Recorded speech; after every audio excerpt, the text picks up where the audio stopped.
Bonsoir à toutes et à tous. Je suis très heureux de vous recevoir ici pour ce nouveau numéro du Grand Concours. Un grand concours un petit peu particulier, oui déjà c'est pas le même animateur, rassurez-vous, je n'ai pas piqué la place à Descanic, c'est tout simplement qu'aujourd'hui commencent les sélections pour le Grand Concours spécial 4 ans du serveur Games Club TV. Comment cela va se passer? 4 groupes de candidats vont devoir répondre aux 20 questions d'une manche rapide et à chaque fois, pour chaque groupe, nous retiendrons 6 qualifiés. En parlant de candidats, aujourd'hui, ça promet du lourd, du très très lourd. Nous avons beaucoup de ténors du jeu télé, à commencer par Guillaume Bonin. Bonsoir Guillaume. Bonsoir à tous. Donc, je te répète, toi, tu as eu un sacré nombre de victoires sur Question pour un champion. Oui, Je crois que tu as déjà participé aussi à des grands concours. Oui. Est-ce que tu as des points forts, des points faibles? Point faible, tout ce qui est mythologie, c'est pas trop mon truc. Point fort, j'aime bien le cinéma, culture moderne, voilà. Ok, d'accord. Bon, eh bien bonne chance à toi Guillaume. Merci beaucoup.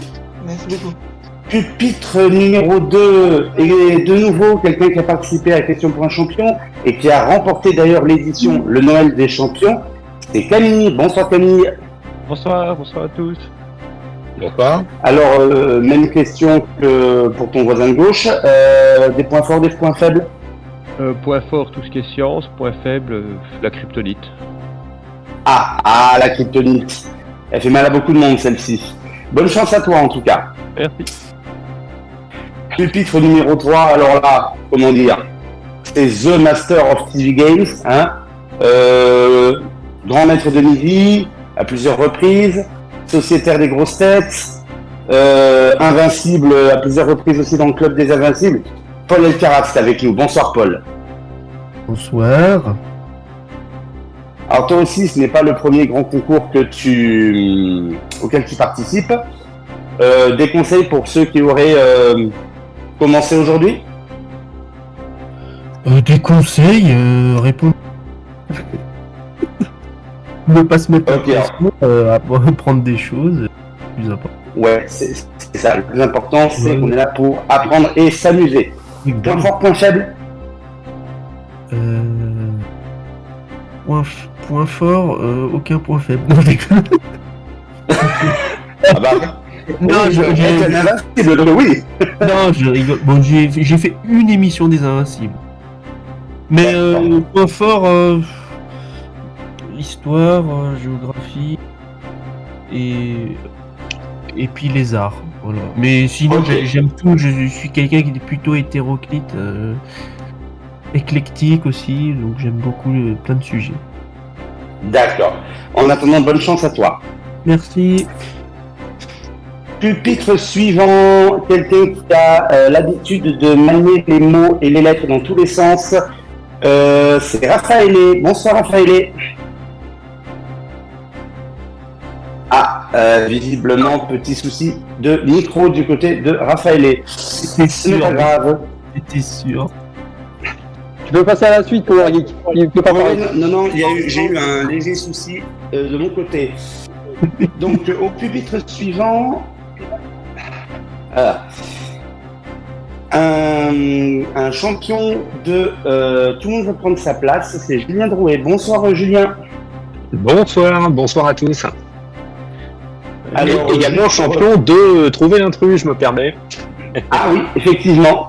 Donc, oui, je n'avais pas ça sur ma fiche, désolé.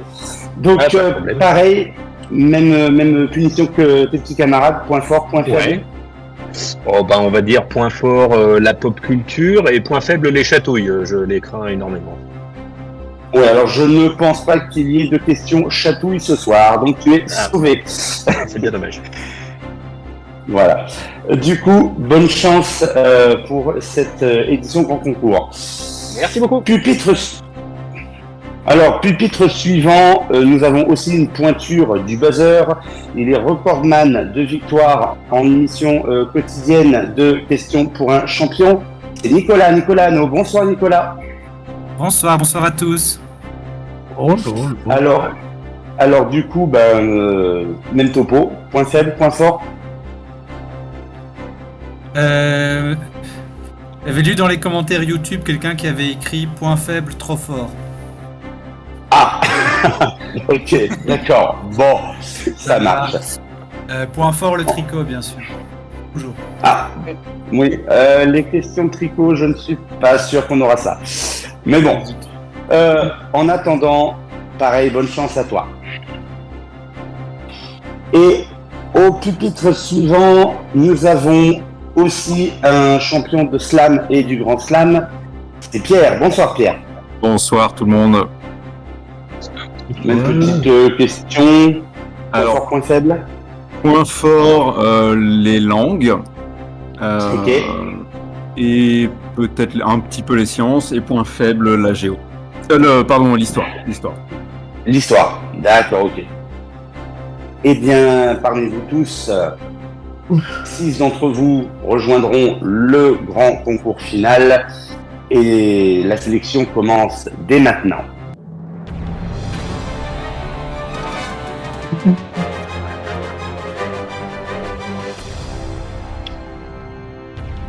Guillaume ténor. Ouais, Je vous rappelle. Guillaume Castral. C'est quoi Ça va être long cette soirée, je pense. Je vous rappelle les règles de la manche rapide. Ouais, c'est déjà j'attends depuis 3 heures. Oui, désolé pour les petits problèmes techniques. Donc la règle de la manche rapide, c'est comme la manche 1 de tout grand concours qui se respecte, 20 questions de culture générale, avec 4 possibilités de réponse, et vous aurez un chrono de 5 secondes pour répondre. Nous vous départagerons en cas d'égalité à la fin avec la fameuse et tant redoutée épreuve du mot manquant, mais nous verrons ça plus tard. En attendant, voici la première question de cette soirée. C'est une question. Ah oui, pardon. Vas-y, tu peux continuer, excuse-moi. D'accord. Et ce sera une question illustrée. Quelle est cette touffe de plumes ornant la coiffure de l'école de Saint-Cyr? Réponse 1, le condor. Réponse 2, le marabout. Réponse 3, le casoar. Ou réponse 4, le vautour. Top chrono.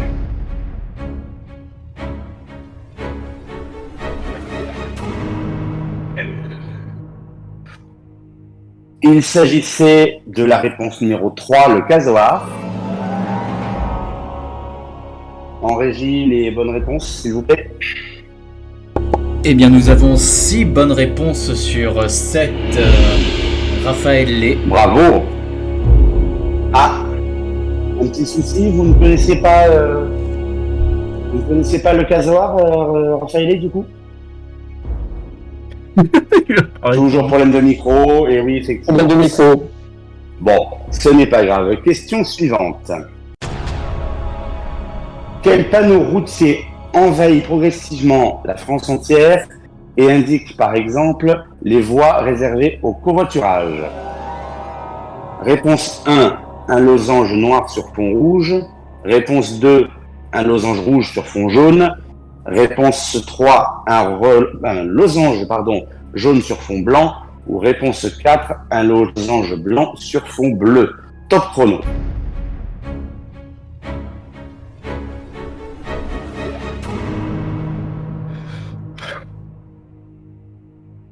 Alors, si vous avez joué un losange sur fond, un losange noir sur fond rouge, va falloir de nouveau passer le code de la route puisqu'il s'agissait de la réponse numéro 4, un losange blanc sur fond bleu. Et 4 bonnes réponses pour cette question. Guillaume, Camille et Raphaël. Guillaume et Camille, vous avez voté pour un losange jaune sur fond blanc. Ah, oui, c'est comme ça, mais je vois pas beaucoup de ces panneaux en fait. Ah, Effectivement. visiblement, tu fais partie. Donc, visiblement, vers chez toi, il n'y a pas encore beaucoup de ces panneaux qui sont installés. Moi, j'ai dû le voir une fois ou deux, mais ça m'a pas marqué plus que ça, quoi. Ouais. D'accord. Question suivante. Quelle légende du cinéma a marqué son art avec de nombreux rôles tels que James Bond, mais également le roi Arthur dans le film Lancelot? Réponse 1, Roger Moore. Réponse 2, Sean Connery. Réponse 3, Timothy Dalton. Ou réponse 4, Pierce Brosnan. Top chrono.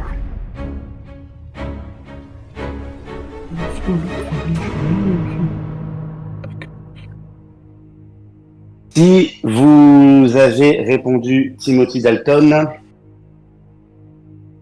eh bien vous vous êtes trompé car il s'agissait de la réponse de Sean Connery. Et Camille, pourquoi Roger Moore? Seule mauvaise réponse. Et pourquoi pas? Effectivement. Effectivement, pourquoi pas, mais ce n'était pas lui. Nous allons passer à la question numéro 4. Il s'agit d'une question musicale. Donc je vous propose d'écouter l'extrait qui va suivre et je vous retrouve juste après.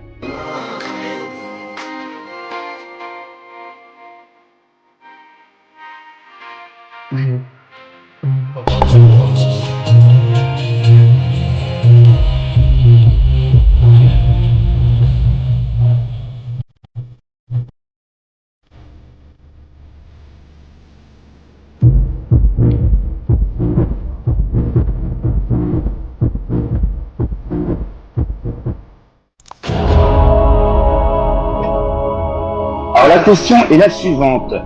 Quel groupe phénomène a fait fondre la France grâce au titre Be Mine en 2016? Réponse 1, Offenbach. Réponse 2, Thérapie Taxi. Réponse 3, Vidéo Club. Ou réponse 4, Caponc. Top chrono.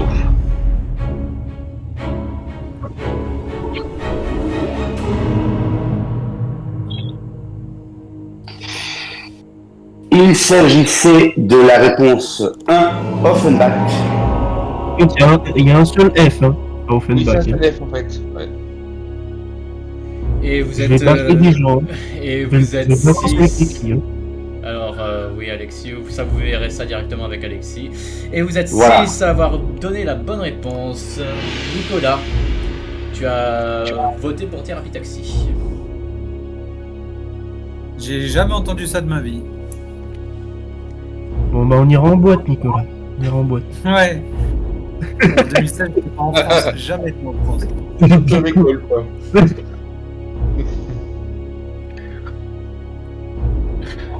Alors, nous allons donc continuer avec la question suivante. Qui est la 5e?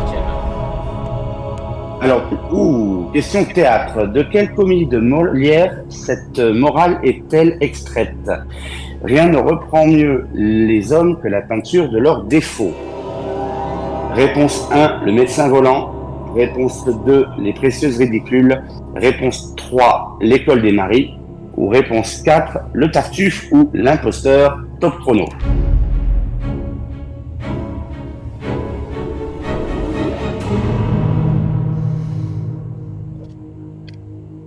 Si vous m'avez répondu Tartuffe, C'est une bonne réponse. vous m'avez donné une bonne réponse. C'était bien Tartuffe ou l'imposteur. Et vous êtes seulement 3 à avoir donné la bonne réponse. Aïe, aïe, aïe, aïe, aïe, aïe, aïe. Pas d'amateurs de théâtre, visiblement, dans ce groupe. Non, assez peu là. On va faire le point quand même. Camille, Raphaël et Pierre, tous les 3, vous nous avez répondu l'école des maris. Ah, Et Julien nous a plus vu sur les précieuses ridicules. Alors que c'est essentiellement des personnages féminins, donc je sais vraiment pas ce qui m'a pris. D'accord, peut-être un misclick ou un petit blackout. Non, du tout, non. Non, D'accord, bon. Une erreur de parcours. Voilà. Non, du sexisme. Bon. Oh, bon. Oh là là, Paul, mais. Je rigole. Ça promet pour la suite. Bon, trêve de plaisanterie, question numéro 6. Ah, pour ceux qui ont un point faible histoire, désolé. Quel conflit éclair s'est achevé le 14 juin 1982 avec un bilan humain de 900 morts?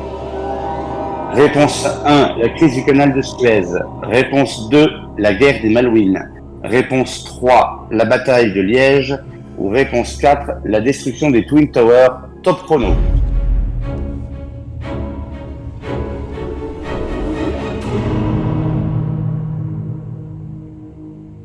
Il s'agissait de la réponse numéro 2, la guerre des Malouines.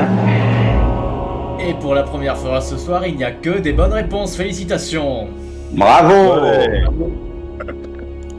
Alors, petite explication tout de même pour nos téléspectateurs. La destruction des Twin Towers, c'était bien entendu le 11 septembre 2001, le World Trade Center.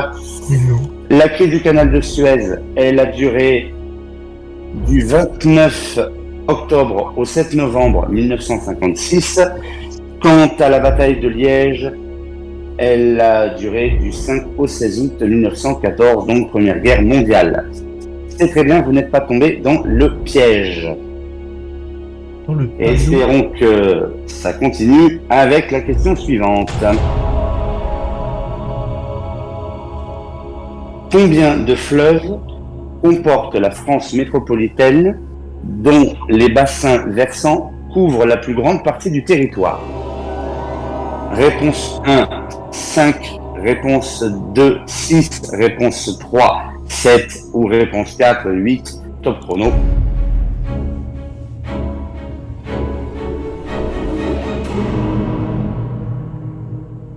Ah, purée. Si vous m'avez répondu la réponse 4, 8, vous m'en avez mis un en trop, puisqu'il s'agissait de la réponse 3, 7. Et vous n'êtes que 2 à avoir donné la bonne réponse. Alors, Camille et Pierre, soit trop tôt, soit trop tard. Oui, de toute façon, j'allais dire 8, donc ça va. Aucun Ouais, regret. puis moi j'allais dire 5, donc... Du coup, aucun regret. Et quant à Paul et Nicolas, vous avez répondu 5. Ah, il y en a 5 Non. 5 fleuves, non. Les fleuves les fleuves dont les bassins versants couvrent la plus grande partie du territoire. Attention, hein, il y avait une petite subtilité dans la question. Les bâtards. Et oui. On aime ça, mettre des pièges dans le grand concours. Remercie Alexis, bien entendu. Voilà. Petite explication, donc parmi ces fleuves, nous avons l'Adour, la Garonne, la Loire, la Meuse, le Rhin, le Rhône et la Seine. Et je tiens à préciser Et pour qu'avec cette mauvaise réponse, on perd le sans faute de Paul. Mais ce n'est pas grave. Oh là là. C'est plutôt le sans faute de... Mais- Ce n'est pas grave. Qu'est-ce qu'il on a un raconte, peu l'autre, là, d'idées, mais on peut remonter. Putain, on apprend ça à l'école, 5 fleuves principaux. Eh oui, mais bon, c'est peut-être un peu loin encore. Question suivante.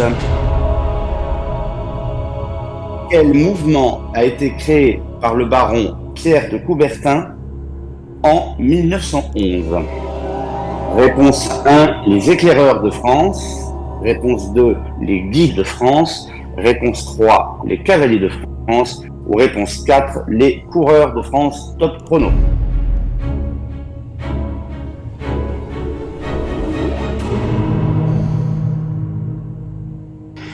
Si vous m'avez répondu les guides de France, il va falloir recalibrer votre boussole parce qu'il s'agissait de la réponse numéro 1, les éclaireurs de France.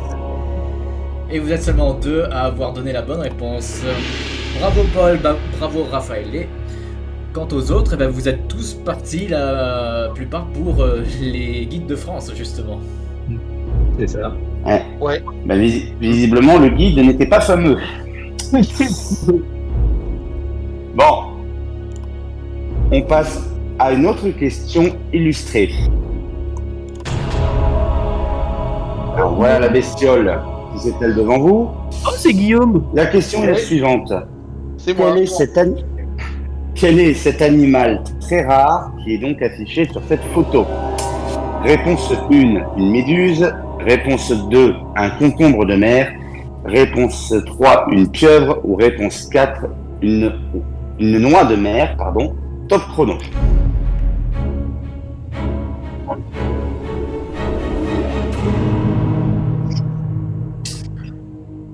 Il s'agissait de la réponse numéro 3, une pieuvre. Et vous êtes seulement 4 à avoir donné la bonne réponse. Je me suis dit c'est trop simple en fait. Ouais, moi aussi.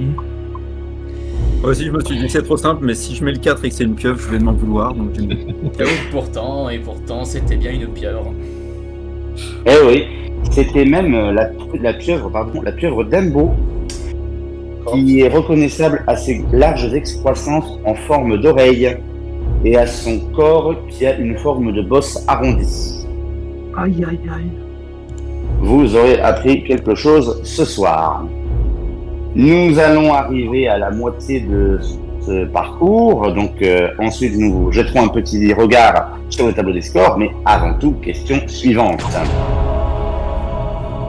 Dans quelle émission a-t-on pu voir la fameuse revue de presse de Catherine et Liliane? Réponse 1, les guignols de l'info. Réponse 2, le petit journal. Réponse 3, en aparté. Ou réponse 4, clic, top chrono.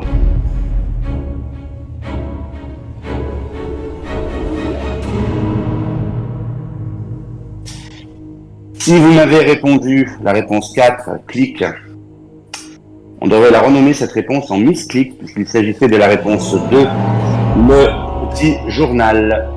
Et encore une fois, il n'y a que des bonnes réponses. Bravo à tous, Bravo. les amateurs donc de ces petites émissions. En parlant de petites émissions, qu'indique le tableau des scores, s'il vous plaît, la régie? Eh bien, le tableau des scores indique une tête pour Paul et Julien avec 8 points, suivi de très près par Guillaume et Nicolas et Pierre avec 7 points. Quant à Camille et Raphaël Lé, ils sont tous les deux à égalité avec 5 points. C'est très très serré. Ah oui, ça se joue dans un mouchoir de poche, donc surtout, ne relâchez pas vos efforts, vous n'avez fait que la moitié du chemin. Et tout peut encore changer.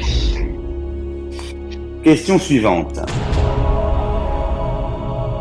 Lequel de ces produits culinaires ne figure pas sous l'appellation indication géographique protégée? Réponse 1, le haricot de Castelnaudary. Réponse 2, le riz de Camargue. Réponse 3, le saucisson d'Arles. Ou réponse 4, l'andouille de Guéméné. Top chrono.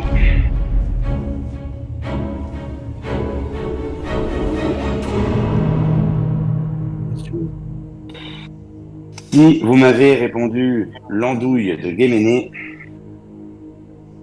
vous m'avez donné une bonne réponse. C'était bien. Ah, l'andouille de Guéméné. J'ai cru qu'on allait se faire traiter d'andouille. Et pour la première fois ce soir, personne n'a donné la bonne réponse. Aïe, aïe, aïe, aïe, aïe, aïe, aïe, aïe. J'ai failli y aller, je suis dégoûté. Et je crois que c'est la première. La première, effectivement, j'ai hésité entre les deux, entre la première et la dernière. Ouais, mais c'est ça. Oui, Et je crois que puisque 4 d'entre vous ont répondu le haricot de Castelnaudary. Quant à Julien et Pierre, ils sont partis sur le riz de Camargue. Et enfin, Paul a plus vu le saucisson d'Arles. Oui. Moi, je pensais que c'était sous le label l'andouille de Guéméné. Mais bon. Ouais, moi aussi. Alors, Ouais. pour la petite explication, l'andouille de Guéméné est une dénomination régie par le code des usages de la charcuterie et D'accord. donc n'a aucune indication géographique protégée ou appellation d'origine protégée. Et je crois que c'est la première fois sur ce serveur que nous avons une question avec aucune bonne réponse. Mais c'est des choses qui arrivent. Allez, on oublie ça. Regardez bien, c'est une question illustrée qui vous attend.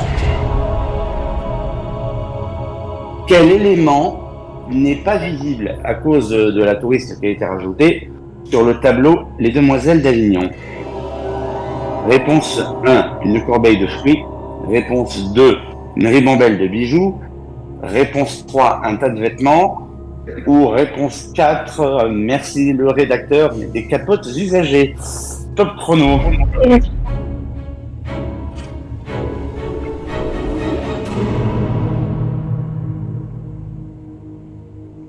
Il s'agissait de la réponse 1, une corbeille de fruits.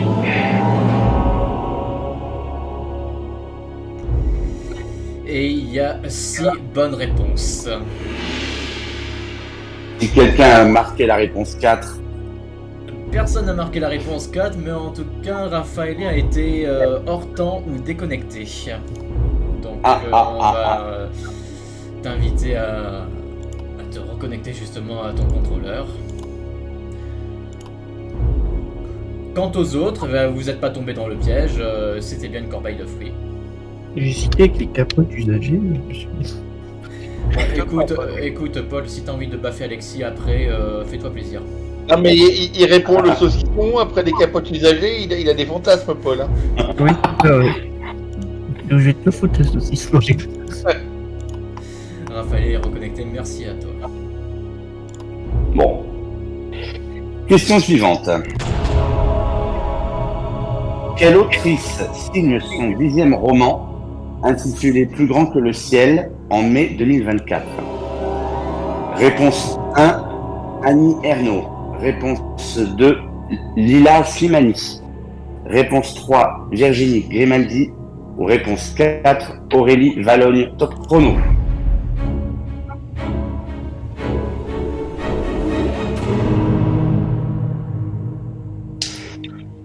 Il s'agissait de la réponse numéro 3, Virginie Grimaldi. Et vous êtes 5 à avoir donné la bonne réponse. Nicolas et Pierre, c'était plus Leila Slimani. Mais alors, aucune idée. Aucune idée. Mamie. Bon. Mamie. Pif total. Et bien, sur ce petit questionnement littéraire, nous allons passer à la question suivante. Alors, quel mot désigne la construction de forme arrondie ou polygonale formant l'extrémité orientale d'une église? Réponse 1, le transept. Réponse 2, l'abside. Réponse 3, le déambulatoire. Ou réponse 4, le chevet. Top chrono.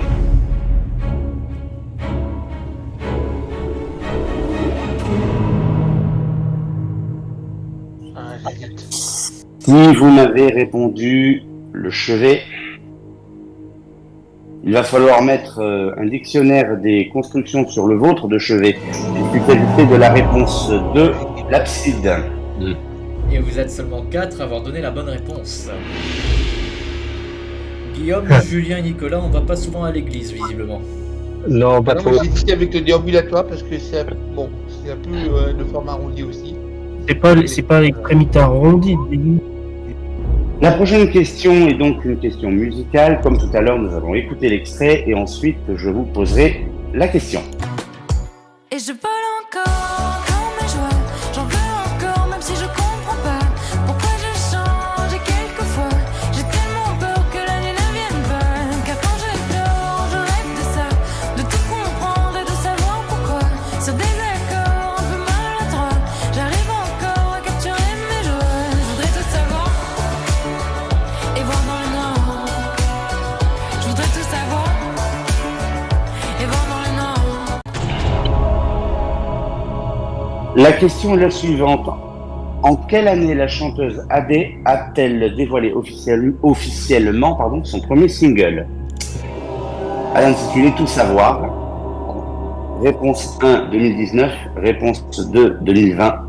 Réponse 3, 2021. Ou réponse 4, 2022. Top chrono.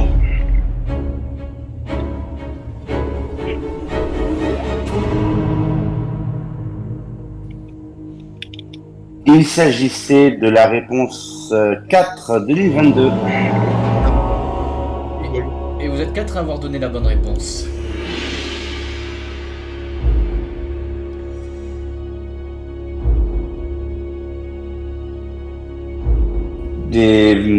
Pas trop d'amateurs de AD, visiblement. Ouais, dès l'orange alors. Ok. Je peux pas. Après, de là à savoir les années. J'étais pointure.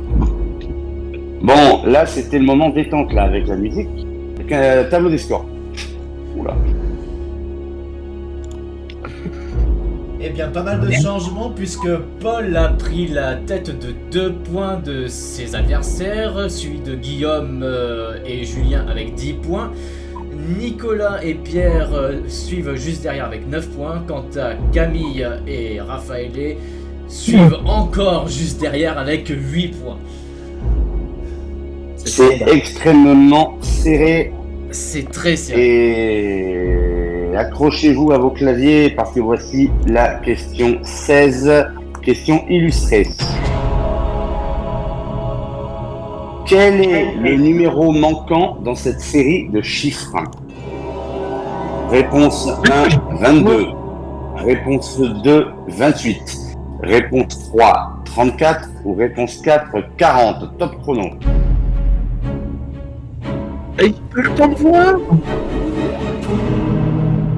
Et pareil, ouais, il n'y a pas eu le temps. Bon. Ah, j'ai vu 2 secondes à peine. Il s'agissait de la réponse numéro 2, 28. Et vous êtes 5 à avoir donné la bonne réponse. Raphaël est 22 et quant à Nicolas, c'était plus 34. Moi, c'est marqué qu'il y en a que 2 qui ont donné la bonne réponse.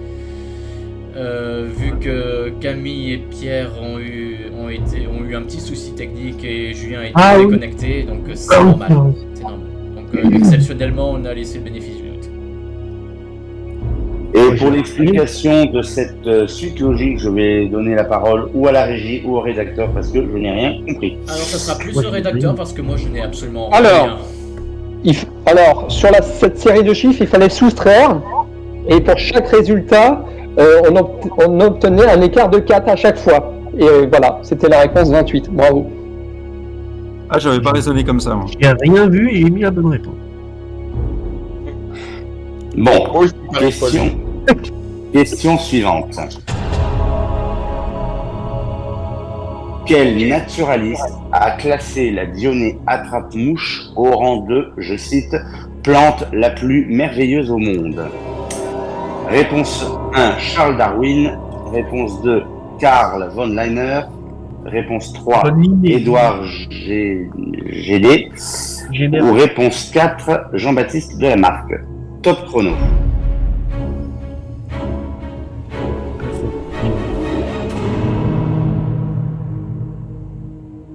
Il s'agissait de la réponse numéro 1, Charles Darwin. Et seul Nicolas Hano a donné la bonne réponse. Bravo Nicolas. Bravo Nicolas. Bravo, Nicolas. Mais Darwin, il était assez impressionné par ce qui lui semblait pas logique dans l'évolution. Genre les yeux, ça lui semblait trop complexe pour être arrivé avec l'évolution. Les ocelles du pan, les plumes du pan, ça lui semblait trop bizarre. Donc une plante carnivore, ça m'étonne pas qu'il ait considéré que c'était une plante merveilleuse. Bien déduit, bonne déduction. Mais moi j'ai mis Lamarck tellement parce que je sais que Lamarck c'était quelqu'un d'assez fantasque aussi, donc s'il décrit des espèces, ça peut lui arriver aussi d'avoir ce genre de raisonnement, c'est pour ça que j'ai mis Lamarck. Lamarck était de toute façon l'élève, si je me souviens bien, de Charles Darwin, donc ah non, non, la même... c'est bien avant Darwin, Lamarck. Ok, bon, Là, je reste à mon rôle d'animateur, je crois. Bon. Ça, c'est fait. Question suivante. C'est la 18e. Oui. Parmi ces avenues, laquelle ne figure pas dans le jeu de société classique Monopoly? Réponse 1, l'avenue de Mozart. Réponse 2, l'avenue de la République. Réponse 3, l'avenue Matignon, ou réponse 4, l'avenue Pigalle. Top chrono.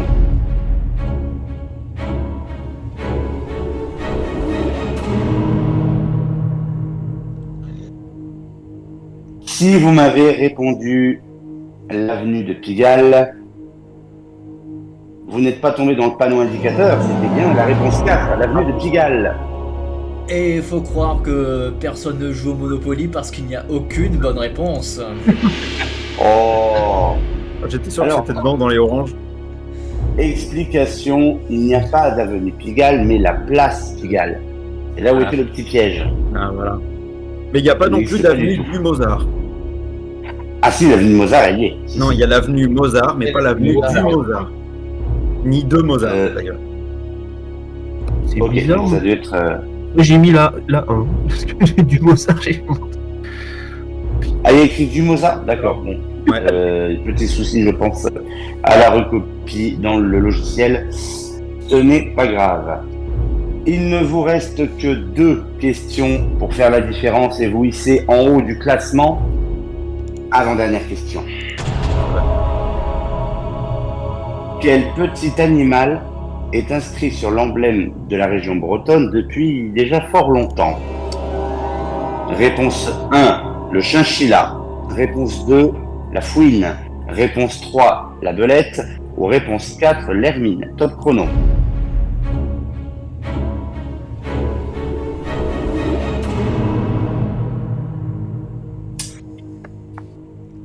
Si vous m'avez répondu la réponse 3, la belette, je pense qu'il va falloir arrêter d'écouter Mano, parce que ce n'est pas du tout la belette, c'était plutôt l'hermine.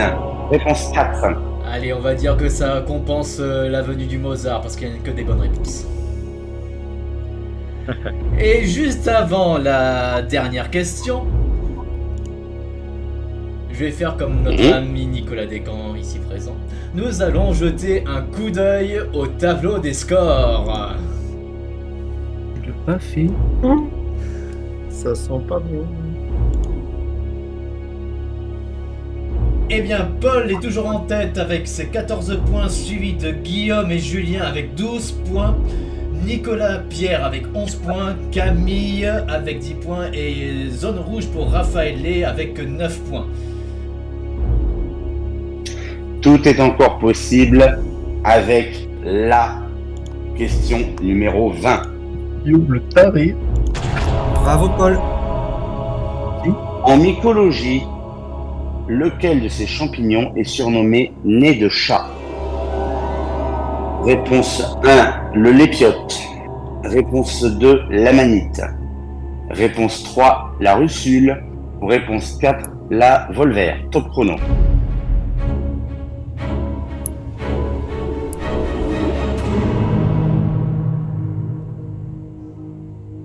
La bonne réponse était la réponse 1, la lépiote. Et seul Guillaume Bonin a donné la bonne réponse. Ah ouais. La chatte. Merci.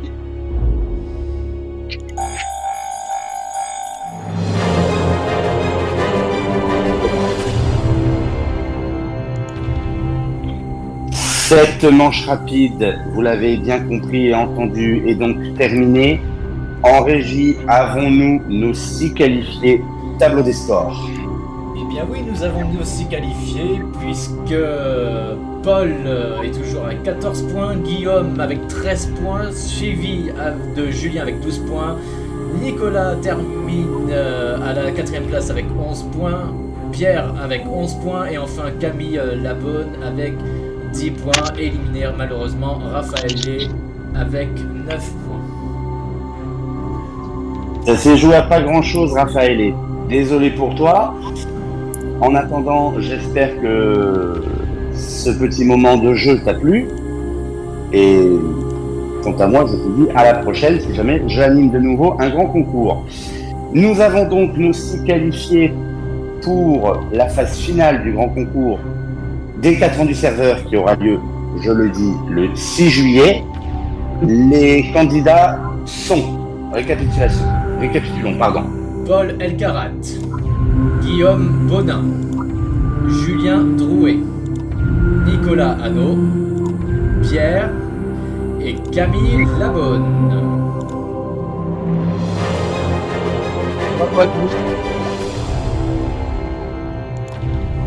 Bravo messieurs, bravo à nos 6 qualifiés. Il ne me reste plus qu'à vous souhaiter bonne chance pour le 6 juillet, pour le moment fatidique. Quant à moi, je laisse la place à Enzo d'Arras, qui va donc présenter le grand concours pour le deuxième groupe. Et à moi, vous me retrouverez certainement pour les 4 ans de Qui veut gagner des millions aussi sur ce serveur. Je vous souhaite une bonne soirée et bon jeu pour les groupes suivants.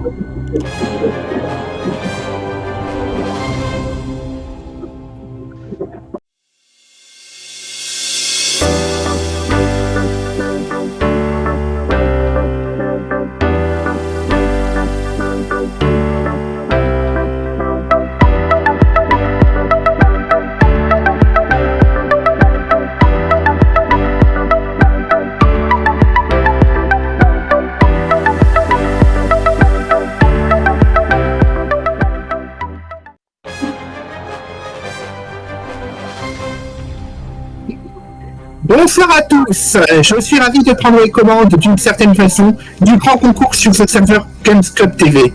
Les sélections se poursuivent avec cette deuxième émission. On va jouer avec 8 candidats. Ils sont tous des passionnés de jeux télé, vous avez même pu en voir certains à la télé.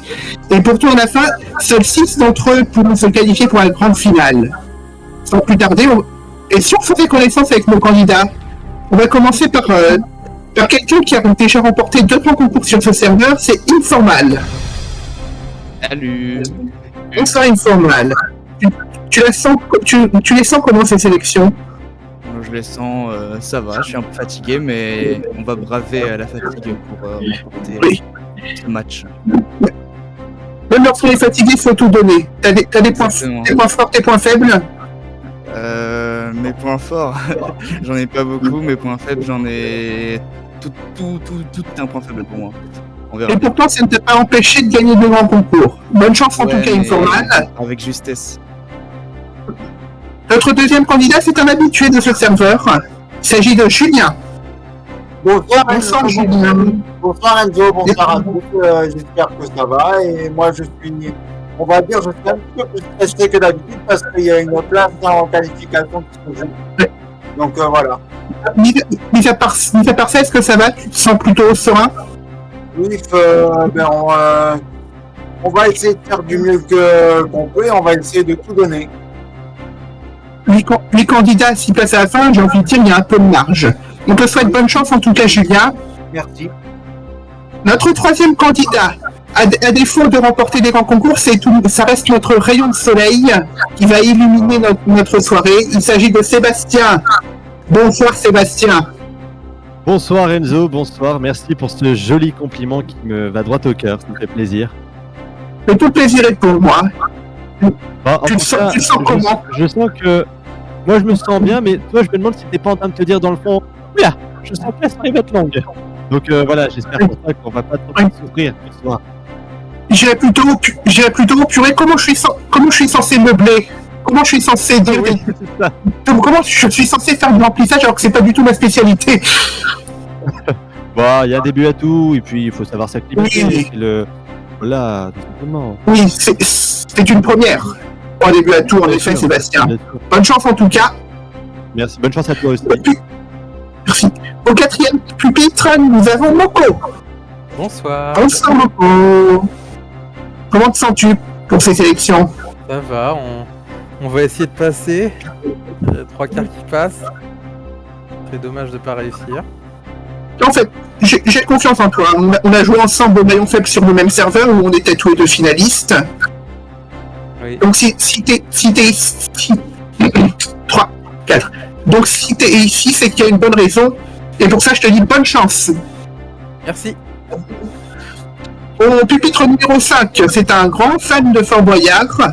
Est-ce que ça va lui porter chance aujourd'hui? Il s'agit d'Andy. Bonsoir Enzo, bonsoir à tous les candidats. Bonsoir Andy. Quels sont tes points forts et points faibles, avant toute chose? Point fort, je dirais globalement les médias. Point faible, la gastronomie, c'est un vrai problème. J'espère en tout cas que ces lacunes en gastronomie ne te porteront pas préjudice, Andy, et je te souhaite bonne chance. Yes, ça va très bien se passer. Merci à toi. Au pupitre numéro 6, il me semble que c'est un petit nouveau. Un petit nouveau. Ok. Il s'agit de Lunoret. Bonsoir. Tu les sens comment ces sélections, dis-moi? On verra bien. On verra bien. Pas d'attente, pas de déception. Juste avant pour meubler, comme j'ai fait pour Andy, point fort, point faible. Point fort, la science de manière générale. Point faible, le reste. Et tout ce que je peux te dire, vu le reste, c'est prendre du plaisir, c'est ce qui est le plus important. Pas de soucis. Au pupitre numéro 7, c'est un grand habitué des jeux télé. On l'a vu entre autres à Siam, à Personne n'y avait pensé. Et plus récemment, il a brillé dans Tout le monde a son mot à dire et dans Tout le monde veut prendre sa place. Il s'agit de Mathieu. Bonsoir, merci pour cette présentation, ça fait plaisir. Bonsoir Mathieu. Quel état d'esprit pour ces sélections? Je suis là pour m'amuser, donc après 3 chances sur 4 de passer, c'est beaucoup, mais bon. Oui. On a forcément peur de faire partie du cas restant. Oui, c'est sûr que quand il y a 6 places pour 8, on a toujours peur de faire partie des 2 qui doivent partir. Voilà, bonne chance en tout cas, Mathieu. Merci. Et au dernier pupitre, on a Sophie. Bonsoir Enzo, bonsoir tout le monde. Bonsoir Sophie. Bonsoir. Tu les sens comment ces sélections? Je les sens pas du tout. C'est une grande première pour moi, parce que ça me fait super plaisir de participer. Et juste pour info, à la session d'avant, j'ai terminé 2e derrière Paul. C'est peut-être un signal encourageant, mais peut-être que ça va te mener vers la grande finale et peut-être vers la victoire. J'espère, on ne sait jamais. C'est tout le mal qu'on te souhaite, Sophie. Bonne chance. Merci tout plein. Merci.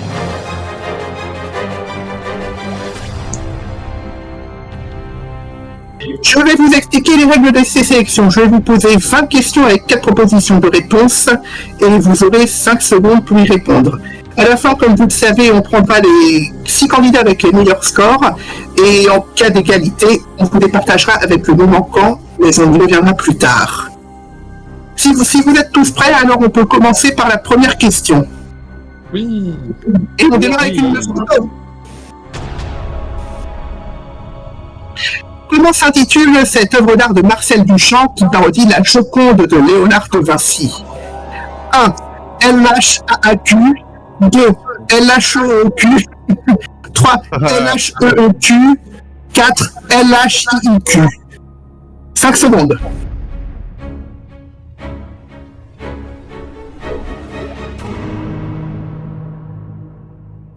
Il s'agit de la réponse numéro 2, LHEEQ, et on a 5 bonnes réponses.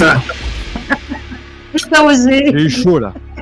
Julien et Mathieu, vous étiez partis sur LHIQ et Sophie était partie sur LHEEQ.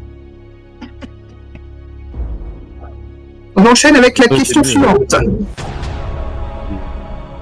Lequel de ces événements n'a pas eu lieu en 1994? La disparition du docteur de Nirvana. 2. Un patineur français médaillé. 3. La naissance de Justin Bieber. 4. La sortie du single GoldenEye. Vos 5 secondes commencent maintenant.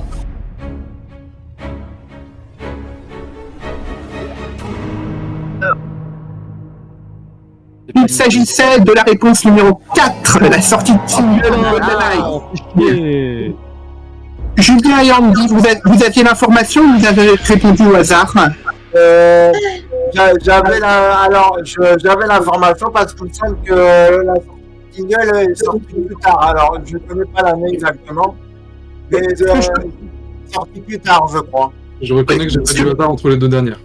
Ok, ce que je peux vous dire au sujet du leader de Nirvana, Kurt Cobain, c'est qu'il est mort le 8 avril 1994, que Philippe Candeloro a été médaillé de bronze en 1994, 24 mars, à Lillehammer, et que Justin Bieber est né le 1er mars 1994. On enchaîne avec les suivantes. Une autre photo. Quel adjectif qualifie Maître Renard d'après un livre pour enfants de Roald Dahl paru en 1970? 1. Époustouflant. 2. Fantastique. 3. Sensationnel. 4. Formidable. Vous avez 5 secondes.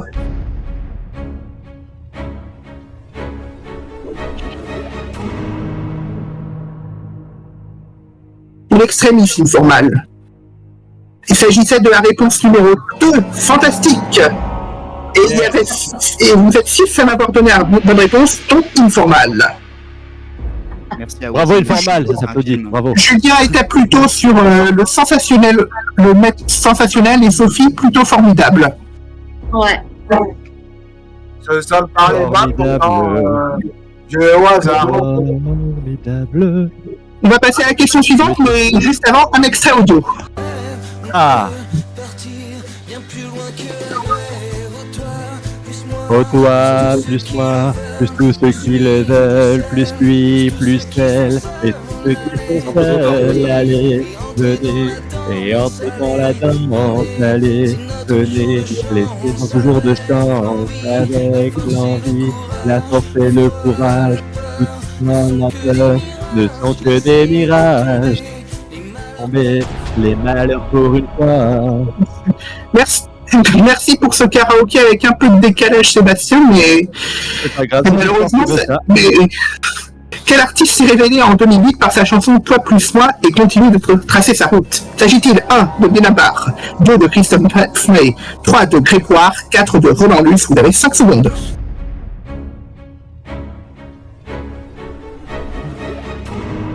J'aurais dit Jean-Jacques Goldman, il n'est pas dedans. Il s'agissait de la réponse numéro 3, Grégoire, et pour la première fois dans ces sélections, il n'y a que des bonnes réponses. Bien joué. Parce que Enzo, toi plus moi, c'est à la vie et à la mort. Toi, ok, c'est bon, j'en fais. On continue avec une image. C'est une petite question logique. Sur quelle place de parking la voiture jaune est-elle garée? 87, c'est la réponse 1. Ensuite la 2, 69, la 3, 38 et la 4, 51. Vous avez 5 secondes.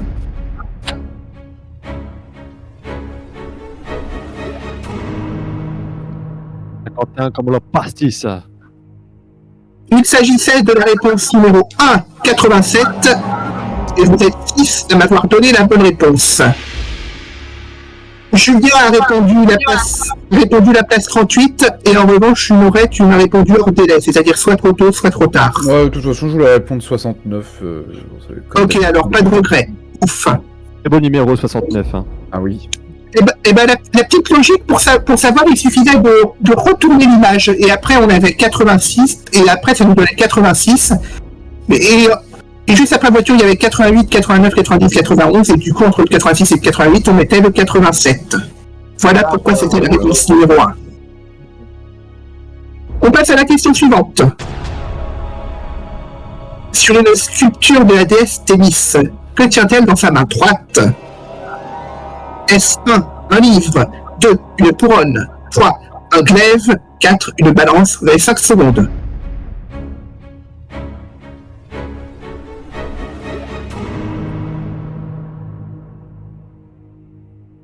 Il s'agit de la réponse numéro 3, un glaive. Et vous êtes 3 à m'avoir donné la bonne réponse. Oui, parce que c'est la réponse 3, alors on est 3. Hein. Oui. Pas faux. Et justement, vous êtes 4 à m'avoir répondu la balance, et la balance, elle la tient dans sa main gauche. Ah, zut. On passe à la question suivante, messieurs, dames. Et c'est une nouvelle image. Décidément, on a du budget aujourd'hui. Depuis le 1er juillet 2023, les bureaux, commerces et bâtiments sont invités à éteindre les éclairages inutiles la nuit de camp à camp, de 21h à 7h du matin, la 1, la 2, 23h à 7h du matin, la 3, de 1h à 7h du matin, ou la 4, de 3h à 7h du matin. Vous avez 5 secondes, top.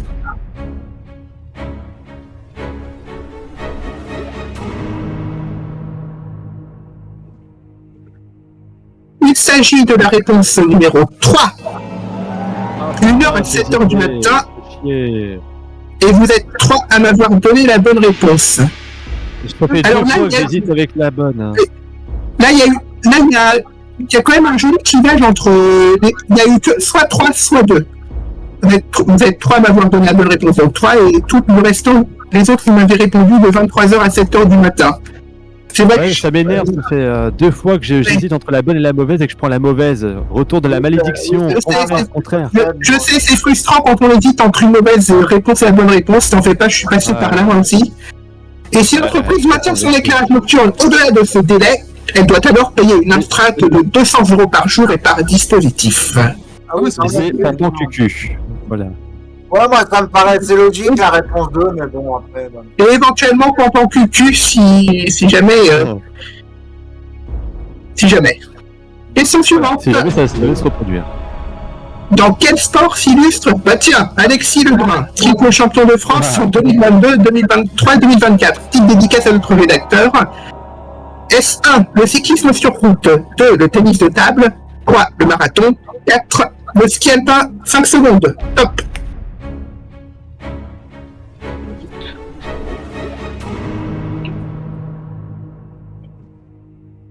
Il s'agit de la réponse numéro 2, le tennis de table. Vous êtes 6 à avoir donné la bonne réponse. Julien était plutôt sur le marathon et Sébastien le cyclisme sur route. Mais qu'ai-je fait pour mériter ça 3 fois à la suite? Ça c'est frustrant, mais t'en fais pas, tu as brisé cette série de mauvaises réponses, je suis confiant. Non, là, je suis juste en train de briser mes chances. Il reste encore 12 questions, alors t'en fais pas, Sébastien. Et on passe à la 9e. À ce jour, combien y a-t-il d'épisodes au total en version française de Fort Boyard à la fin de la saison 2023? Y en a-t-il 1. 378, 2. 398, 3. 438 ou 4. 468. Vous pouvez vous répondre dès maintenant. 5 secondes.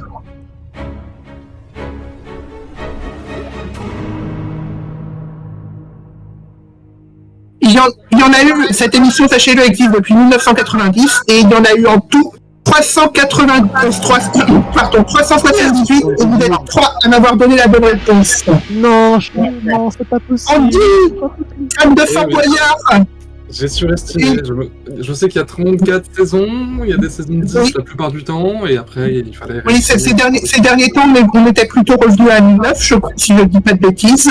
Mais avec 398, on n'était pas si loin de la bonne réponse finalement. Les bonnes réponses nous venaient d'Informal, de Julien et de Lunoret. On arrive voici. Au hasard, comme quoi le hasard fait bien les choses, Julien, parce que ça te rapporte un point. On enchaîne avec la 10e question. Quel archipel normand, rattaché à la France, est situé au nord de la baie du Mont-Saint-Michel? Est-ce 1. l'île de Saint, 2. l'île de Bréa, 3. l'île aux Moines, 4. les îles Chauzet? Vous pouvez voter, vous avez 5 secondes.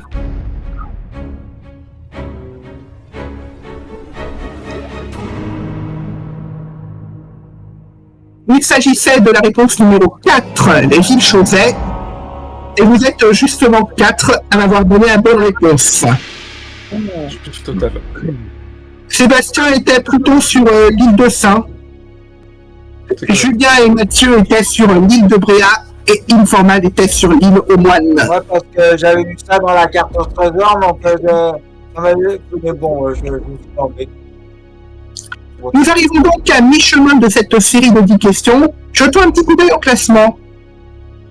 Ah, bah, du coup, là, j'ai pas fait bien. Hein. Aïe. Arrive donc en première position Andy avec 9 bonnes réponses, suivi d'Informal et de Molko avec 7 bonnes réponses chacun. Ensuite, en 4e position, on a Lunoret avec 6 bonnes réponses. Et pour le moment, Sébastien est dans la zone verte avec 5 points. Ensuite, pour la 6e place, ça se joue entre Julien, Mathieu et Sophie qui ont chacun 4 bonnes réponses. C'est chaud. Il reste 10 questions, donc tout est possible. Ne vous découragez surtout pas. On enchaîne avec la 11e question de cette salve. Lequel de ces termes n'a rien à voir avec l'univers de la couture? 1. Une emmanchure. 2. Une bandoulière. 3. Un pince-poil. 4. Une canette. Vous avez 5 secondes. Top.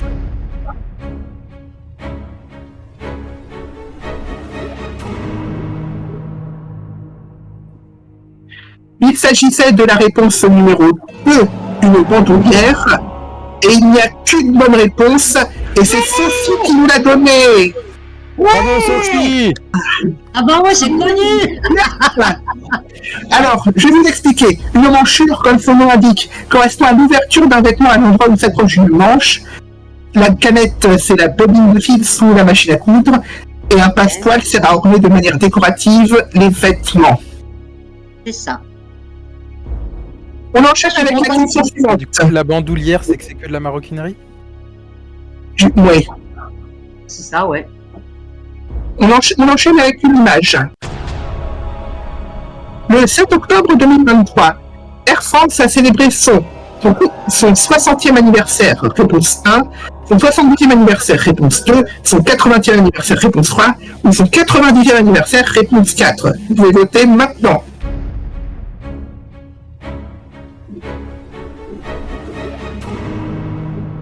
On va faire du pifomètre là, c'est horrible.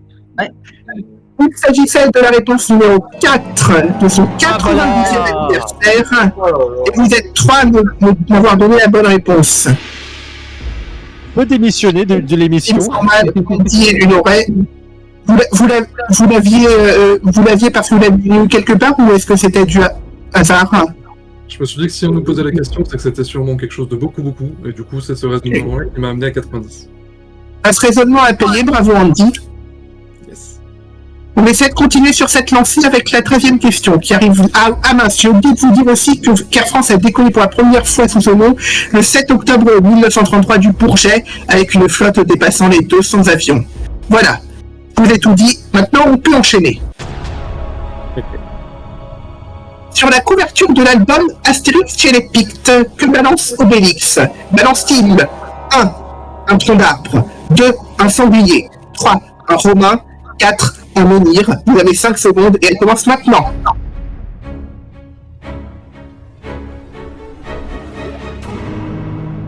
Il balance Astérix, non? Bon, il balance pas Astérix, mais il balance la réponse numéro 1, un tronc d'arbre. Il y a 3 bonnes réponses. Ouais. J'en ai marre. Mathieu et Julien, vous étiez plutôt sur un romain. En même temps, alors moi de mon côté ça paraissait logique, puisque Obélix il adore donner des pas faux romains. C'est vrai, c'est bien connu. Alors Kim Forman, Sébastien et Moko, vous étiez plutôt sur le menhir. C'est vrai qu'il en transporte beaucoup. Ouais. Avec une hésitation sur le tronc d'arbre. Ça n'aurait choqué personne qui balance ça sur des romains. Le souci, c'est que le tronc d'arbre, ça fait pleurer Idéfix. C'est le pauvre, oui. On continue avec une autre image, décidément. En quelle année Diana Spencer est-elle morte dans un accident de voiture à Paris? Était-ce 1. En 1991, 2. En 1993, 3. En 1995, 4. En 1997. Vous pouvez voter maintenant, vous avez 5 secondes. Si personne ne répond si personne répond bien, je comprends pas.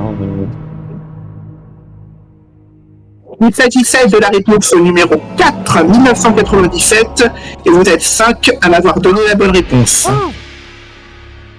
Julien et Moko, vous étiez plutôt partis sur 1991. Oui, mon année de naissance. Et Mathieu plutôt sur 1995. Oui, Diana Spencer, c'est mauvaise réponse d'affilée. Allez, on croit. Diana Spencer, c'est la princesse Diana en fait, c'est ça. Oui. Ah oui. Ah ben merci Sébastien, j'ai appris un truc sur ça. Merci pour cette 15e question, on va continuer avec un peu de musique. Écoutez bien. Desire. Free from desire. Free from desire. Free from desire. Na na na na na na na na na na na na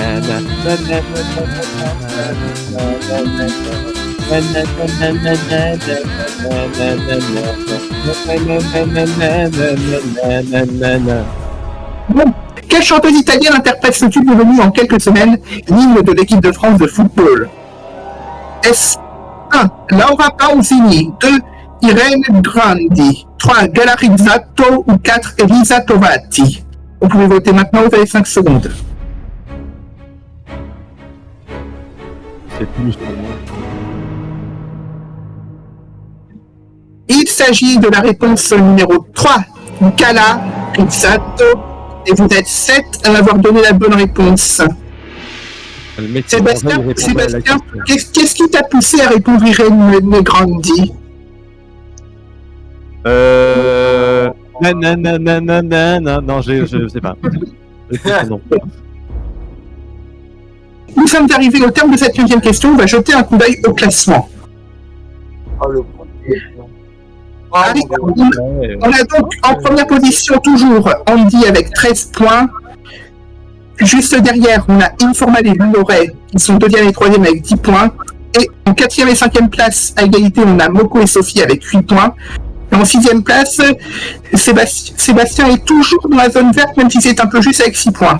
Et enfin, derrière, en 7e et 8e position, on a Julien et Mathieu avec 5 points.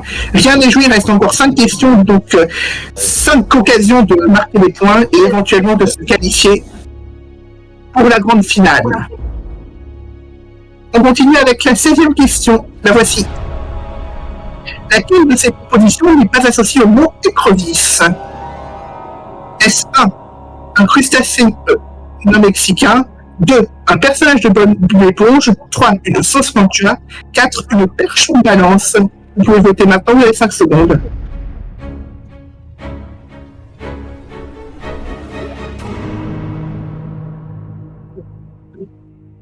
Il s'agit de la réponse numéro 2, un personnage de Pomme d'éponge, et vous êtes 4 à m'avoir donné la bonne réponse. Là, encore une fois, on a 2 camps qui se détachent. Il y a le camp des 2 qui m'a donné la bonne réponse avec Julien, Lunoret, Mathieu et Moko, et le camp des 4 qui malheureusement s'est trompé, c'est-à-dire Sébastien, Sophie, Andy et Informal, qui était plutôt sur la perche pour balance. J'aurais juré qu'il y avait une écrevisse dans Bob l'éponge. Vraiment.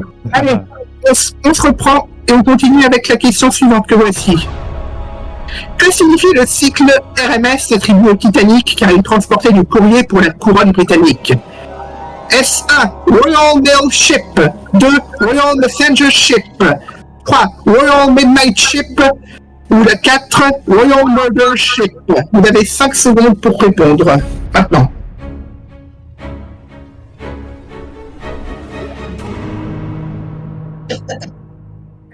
Il s'agit de la réponse numéro 1, Royal Mail Ship, et vous êtes 6 à m'avoir donné la bonne réponse.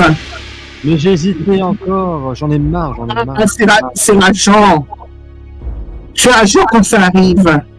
J'aurais pu avoir 15 points, 16 points au lieu de 6 points là, sur l'écran. Ou peut-être même 17. T'étais parti sur le Royal Messenger Ship et Informal était plutôt sur le Royal Midnight Ship. Ouais. On enchaîne avec la question que voici. Dans quel pays peut-on admirer la plus haute statue du monde? Peut-on admirer 1 au Cambodge, 2 en Inde, 3 en Thaïlande, 4 au Japon? Vous pouvez répondre maintenant, vous avez 5 secondes.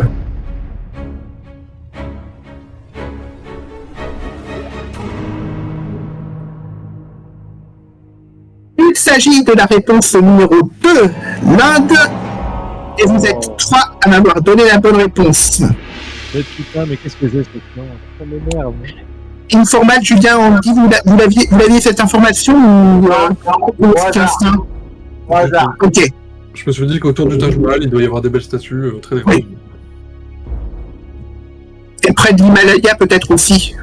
C'est vrai aussi. L'instant, ça paie beaucoup dans cette émission pour le moment. On va voir si ça va se confirmer avec la question suivante, qui est une question image. Regardez. Quel est le nom de cette pâtisserie française à base de pâte sablée? Il est curieusement écrit lequel. Est-ce 1, un baba au rhum, 2, un succès praliné, 3, un éclair au café, 4, une barquette au marron? Vous avez 5 secondes pour répondre, ça commence maintenant.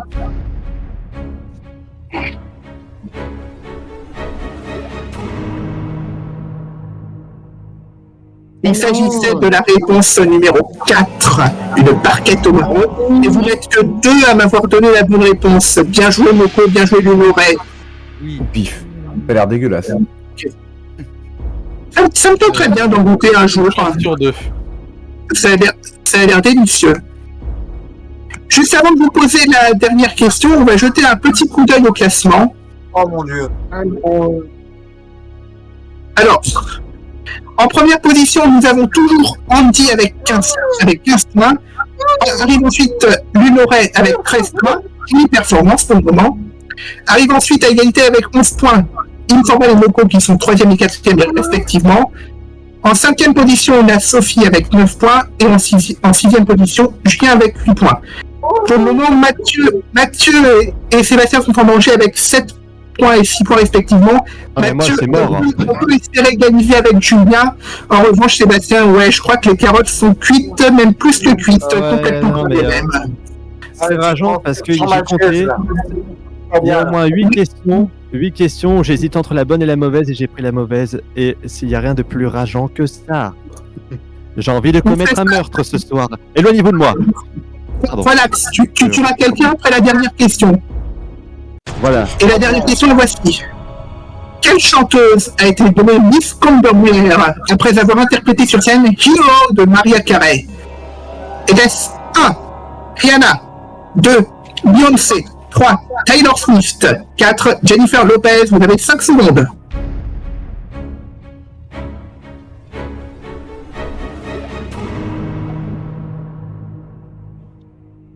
Il s'agissait de la réponse numéro 1, Rihanna.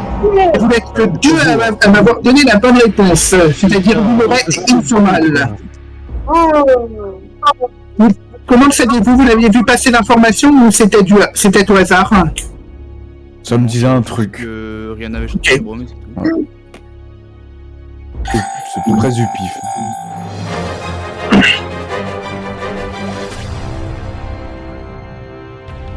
Nous sommes arrivés au terme de ces 20 questions et en jetant un coup d'œil au tableau des scores,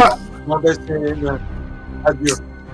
on voit qu'on a aussi qualifié pour la grande finale avec Andy toujours à 15 points, Lunoret à 14, Informé à 12, Moko à 11, Sophie à 9 et Julien à 8. Et malheureusement ferme la marche Mathieu avec 7 points et Sébastien avec 6 points. J'espère malgré tout que vous vous serez bien amusé malgré tout. Je retiendrai une chose. Ne pas boire de thé avant un grand concours, ça fait pisser, hein, déjà.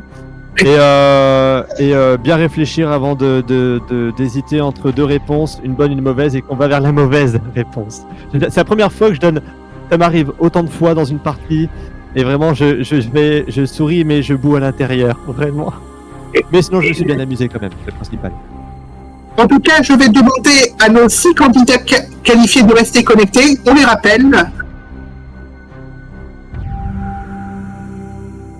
On a tout d'abord Andy, ensuite Lunoret, ensuite Informal, puis Moko, ensuite Sophie, et enfin Julien. Ouais, je suis contente. Vous connaissez donc nos 6 nouveaux qualifiés pour la grande finale. La prochaine fois, vous retrouverez Fort Boyard à l'animation de la 3e émission de sélection. Je vous souhaite une très bonne soirée et à très vite sur le serveur Club TV.